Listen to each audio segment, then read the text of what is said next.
Bienvenue à cette point de presse entre le président du Parlement européen Martin Schulz et le président de l'Assemblée nationale constituante Moustapha Benjafar. Bon après-midi, messieurs, mesdames. Moustapha, bienvenue encore une fois au Parlement européen. Pas la première visite du président de l'Assemblée constituante de la Tunisie ici au Parlement européen. Aussi pas notre première rencontre. Au contraire, en tant qu'amis, on s'est rencontrés je ne sais pas combien de fois dans notre vie, Bien avant la Révolution. Bien avant la Révolution, dans le cadre de notre coopération amicale dans la famille socialiste et social-démocrate. Donc, un grand plaisir de recevoir un président d'une assemblée constituante qui finalement a adopté une constitution qui, à mes yeux, appartient aux constitutions les plus modernes adoptées pendant les dernières décades. Félicitations pour ce travail extraordinaire et les succès exceptionnels. J'ai honoré le rôle de Moustapha Benjafar lui-même comme président de la Constituante, mais aussi des membres de la Constituante, des différents groupes parlementaires qui ont contribué à réaliser un projet qui va stabiliser la Tunisie et, à travers de la Tunisie, j'en suis sûr, toute la région.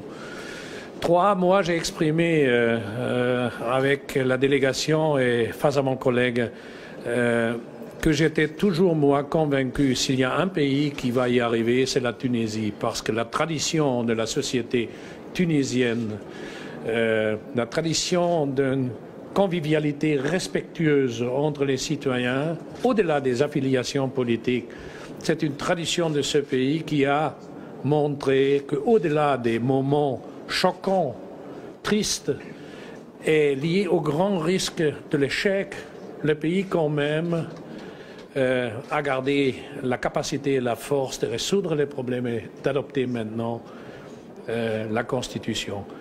Ce qu'on a besoin maintenant, c'est, quatrième point de ma part, réaliser le plus vite que possible les élections sur la base d'une loi efficace.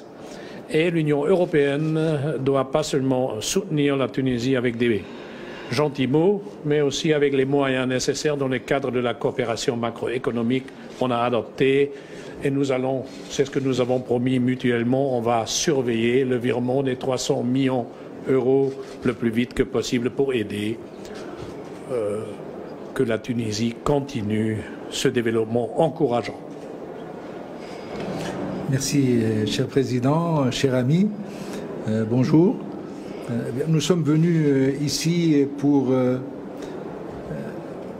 garder le contact, pour consolider des relations anciennes entre la Tunisie et l'Union européenne, entre nos deux institutions, bien que la nôtre soit de fraîche date, puisque cela fait 2 ans que nous travaillons à l'Assemblée nationale constituante. Nous sommes très touchés par la chaleur de l'accueil. Nous sommes très fiers d'entendre les soutiens, les expressions d'amitié, de satisfaction à propos de ce que nous venons de conclure, c'est-à-dire l'adoption d'une belle constitution.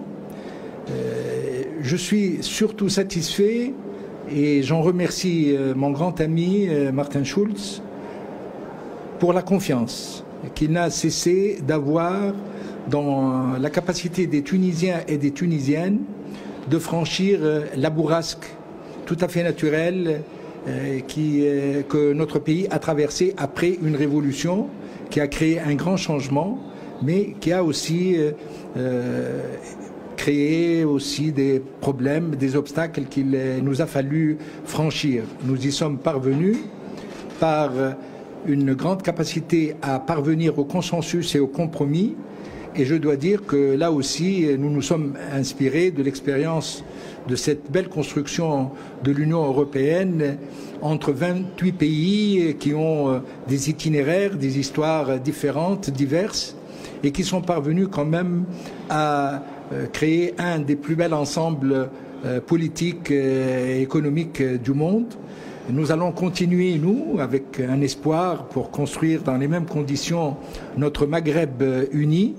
et peut-être qu'à ce moment-là, les deux rives de la Méditerranée seront définitivement consolidées.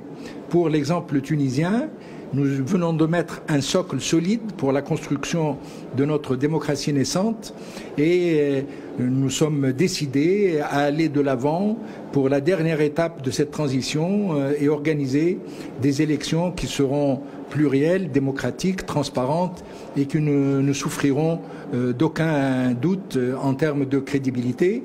Et nous comptons beaucoup sur nos amis européens. Maintenant que nous avons mis ce socle, il nous reste évidemment les problèmes hérités du passé dictatorial et en premier lieu tout ce qui concerne la question sociale, les disparités entre les régions, la question du chômage des jeunes et les questions qui se rapportent à ces régions qui ont été plus ou moins marginalisées au cours des dernières décades. Nous comptons beaucoup sur la solidarité de nos amis européens et pour surtout construire cet avenir commun et aboutir à réaliser cette prospérité partagée qu'on trouve beaucoup dans les accords, mais que nous sommes décidés à concrétiser dans une stratégie de co-développement fondée sur le principe du gagnant-gagnant. Merci en tout cas.